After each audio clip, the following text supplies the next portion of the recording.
अगर अंग्रेजों के भारत आने की बात करें तो उन्होंने 16वीं शताब्दी में ही भारत में दस्तक दे दी थी। आपको जानकर हैरानी होगी कि जब शाहजहां ताजमहल बना रहा था तब दूसरी तरफ अंग्रेज भारत में पैर पसारने की कोशिश कर रहे थे। इसके बाद भारत में छोटे बड़े कई राजाओं के अलावा दो बड़ी ताकतें बची थी। एक थी औरंगजेब की मुगलिया सल्तनत और दूसरी थी मराठा साम्राज्य। अंग्रेजों ने इंतजार किया कि ये दोनों आपस में लड़े। अंग्रेजों ने इसके कई प्रयत्न भी किए और इसके सालों बाद अंग्रेज धीरे धीरे विविध जगहों पर भारत में सत्ता में आने लगे और उनकी इन मंशा कामयाब होने में 100 से भी ज्यादा साल लग गए और ऐसे साल आया 1800 का। तो चलिए दोस्तों, आज इस वीडियो में हम जानते हैं कि सन 1800 में भारत कैसा था। दोस्तों, इस समय भारत या दुनिया में भी कोई बड़ी टेक्नोलॉजी नहीं हुआ करती थी। हमारे यहाँ अधिकांश लोग धोती और गमछा पहना करते थे और बहुत अमीर लोग कुर्ता पहन लिया करते थे। बाद में अंग्रेजों की शर्ट और टी शर्ट को भी कुर्ता ही कहा जाने लगा। आज भी अगर आप उत्तर प्रदेश या पश्चिम बिहार में जाए तो कुछ वरिष्ठ लोग शर्ट और टी शर्ट को कुर्ता ही कहते हैं। उस समय ज्यादातर जगहों पर भीड़ भाड़ नहीं हुआ करती थी। पूरे भारत में करीब 16 करोड़ ही लोग थे और यहाँ पर पूरा भारत यानी कि अखंड भारत, जो भारत, पाकिस्तान, बांग्लादेश, बर्मा और अफगानिस्तान से मिलकर बना था। यानी कि आज के इन 5 देशों के विस्तार में सिर्फ 16 करोड़ लोग ही रहा करते थे। उस समय भारत में बहुत ज्यादा प्रोफेशन नहीं हुआ करते थे। अधिकांश लोग तो किसान ही हुआ करते थे जो पूरा दिन खेतीबाड़ी और पशुपालन करते थे और शाम को अपने घरों में आकर भजन कीर्तन और सत्संग किया करते थे और रात में जल्दी जल्दी सो जाते थे और सुबह फिर से जल्दी उठ जाते थे। यही भारत के ज्यादातर लोगों का नित्य क्रम हुआ करता था। तब लाइट्स नहीं थी, इसलिए शाम को भजन या ईश्वर पूजा करने में बाधा ना आए इसलिए दिए जलाए जाते थे। कुछ लोग दूसरे कामों को भी संभालते थे, जैसे कि कुम्हार, धोबी, सुथार, सोनी, ये सब। लेकिन जब इनका भी दिन खत्म हो जाता था तो शाम को ये यही नित्य क्रम अपनाते थे।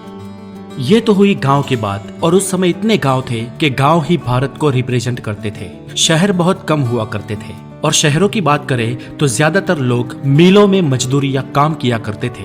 उस समय लोगों का काम बहुत मेहनत का काम हुआ करता था, क्योंकि उस समय ना तो बिजली थी और ना ही आज की कोई आधुनिक टेक्नोलॉजी। भारत में बिजली सन 1880 में आई और इस साल में भारत में बिजली की शुरुआत हुई, लेकिन भारत के गांव-गांव बिजली पहुंचने में और कई साल लग गए।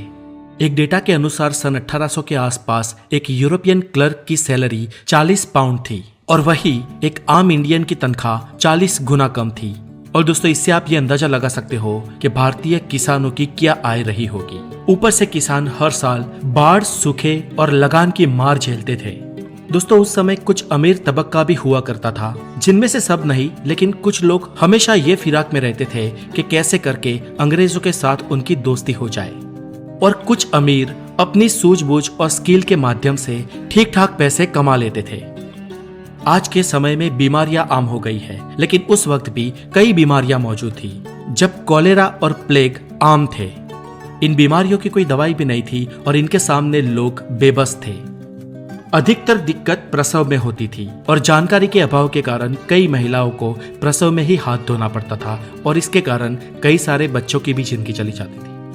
और अगर बात करें उस वक्त के कुछ चुनिंदा लोगों की, जिसे खुश कह सकते हैं, तो वो बस वही लोग थे जो या तो कोई अच्छे किंगडम में रहते थे या तो अमीर थे।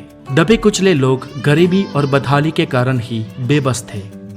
एजुकेशन की बात करें तो उस वक्त 10% से भी कम भारतीय पुरुष पढ़े लिखे थे और 1% से भी कम महिलाएं, और इनमें से ज्यादातर आंकड़ा शहरों का ही है। गांव में इससे भी बदतर हालत थे। पर हालांकि ऐसा नहीं था कि वो ना पढ़े लिखे लोग स्किल्ड नहीं थे। वो लोग स्किल्ड भी थे और अपने कई कामों में माहिर भी थे, लेकिन कम पढ़े लिखे होने के कारण लगान जैसी चीजों में डील नहीं कर सकते थे। भारत के लोग उस वक्त पैसों से चीजें खरीदने और बेचने के बजाय एक्सचेंज व्यवहार में मानते थे। जैसे एक मटके के बदले 5 किलो चावल या 10 किलो आटे के बदले 5 किलो दाल। ज्यादातर गांव में ऐसे ही व्यवहार होता था। चीजों के बदले चीजें दे दी जाती थी और ऐसे गांव में सभी लोगों के पास सब कुछ पहुंच जाया करता था और खासकर गांव से अनाज बाहर बेचने को जाने की भी जरूरत नहीं पड़ती थी।